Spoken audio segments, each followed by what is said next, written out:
Welcome to Minecraft channel. Please subscribe for supporting us to get 1,000 subscribers. Thank you so much. During our stay in the hostel, my parents managed to save some money.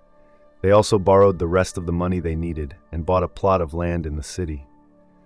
The plot of land came with a magnificent garden and an unfinished big house, which my parents finished over the summer. Accordingly, we moved into our new private home. Meanwhile, my mom's sister, Aunt Melissa, had bought a delightful one-bedroom apartment on the opposite side of town. This meant that she and her husband moved farther away from us, which resulted in us seeing each other less often. Both my mom and Aunt Melissa worked at the same hospital, my mom as a nurse and Aunt Melissa as a doctor. Sometimes Aunt Melissa would come to our house on weekends to take a sauna bath, at first accompanied by her husband, but then she began to come alone. However, as was customary, the sauna trips were followed by heavy drinking. If Mom drank a little to keep her company, Dad and Aunt Melissa drank more than usual. As a result, Aunt Melissa would stay overnight more often than not. The intoxicated auntie would go to the guest house alone because she had been spoiling herself with alcohol and couldn't get around on her own. Eventually, my father succumbed to his drinking, periodically not coming home for the night. As an excuse, he would make up stories about drunkenly spending the night at friends' houses. Naturally, each of his domestic escapades led to a violent scandal. Mother tolerated all this, tolerated to the last. However, when kind-hearted people reported that father not only excessively consumed alcohol but also engaged in numerous adulteries with one woman, Mother's patience finally burst. She began divorce proceedings and demanded a division of property. Again, borrowing a substantial amount of money, Mother paid father half of the cost of the house and property, after which they separated, and he moved to live with his own mother. Of course, living in a private house without a man was difficult, so all the men's work at home almost entirely fell on my shoulders, but there were advantages to it. Dad was such a bore that he spoiled my whole life. Unlike him, my mother treated me well, and I was even glad that my parents separated. I had my freedom. Mother still left for work early, around 7 a.m., and returned around 6 in the evening. Weekends were busy with household chores. She was usually punctual and never stayed late at work, but this Friday she stayed longer than usual and came home late with Melissa. They were celebrating some event at work and were quite tipsy, having brought more snacks and drinks with them. I realized the banquet was going to continue. Actually, my mother rarely drank before she divorced my father, only when she was a guest and only a little. But here I was surprised. It was the first time I'd seen my mother in such a state. She had a lot to drink, not to mention my aunt, who was very drunk.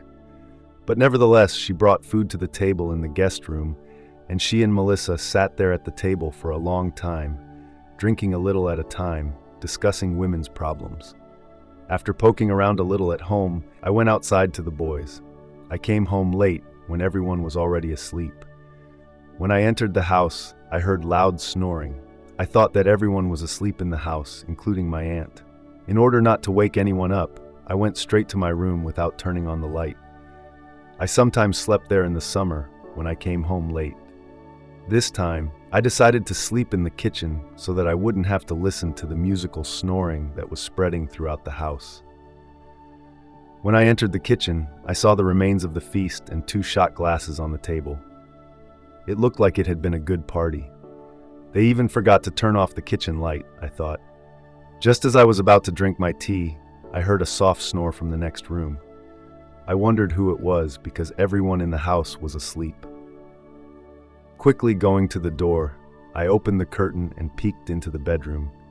There was a drunk Aunt Melissa lying on the bed I was about to sleep on. It was stuffy in the bedroom, so Aunt Melissa was only in a light t-shirt and shorts. I stood at the bedroom door and looked at her sleeping. After standing like that and thinking for a while, I decided to at least examine my aunt from all sides. The thought even made my lower abdomen tingle. I gathered my courage and slowly made my way towards her. My thoughts began to fantasize while continuing to make sure she didn't wake up. I decided to be brave, but I didn't know how it would end. I had already taken over my mind, unable to think of anything. At that moment, she suddenly woke up, and I expected her reaction. By her actions, she made it clear that she didn't mind. We quickly closed the doors and got down to business. I was experiencing indescribable bliss and turbulent emotions. Toward morning, I quietly ran out of the room so my mom wouldn't see us. Proud of myself that I could do such an act, I went to sleep in the house on my couch, not realizing that my mother could see me. I woke up in the morning feeling a mixture of emotions, excitement over what had happened with Aunt Melissa, but also guilt and worry that my mom would find out. When I walked into the kitchen, Mom was already making breakfast. She gave me a warm smile and said, "You look tired. Didn't you sleep well?" I hesitated, wondering if she had somehow guessed. A few minutes later, Aunt Melissa appeared, looking slightly disheveled but acting demure. We said hello politely. Mom suggested that Melissa join us for breakfast before heading home, and she agreed. Throughout the meal, I avoided making eye contact with Melissa for fear that Mom would notice. When Melissa left, Mom said, "Melissa had a little too much to drink last night. I'm glad we have a guest room so she didn't have to drive home."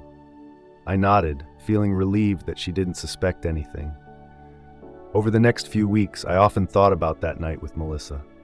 I wanted more, but I didn't know how we could do it again. One Saturday, while my mom was working the night shift, I received a text from Melissa asking if I was home alone. My heart raced with excitement. Within an hour, she was already standing on our doorstep, smiling slightly at me. We started right where we left off. Our meetings continued in secret for months. It was our exciting little secret. At some point, Melissa wanted more. She asked me to go out of town with her for a weekend. As tempted as I was, I just couldn't bring myself to leave my mother. Eventually, Melissa said she couldn't settle for just brief moments here and there. She started seeing a doctor from her hospital. I was heartbroken when we stopped seeing each other, but with time, I was able to move on with my life and even rebuilt my relationship with my father a little. Now, Melissa and I are still friends when we see each other, but we keep our past affair to ourselves. I will never forget that incredible summer.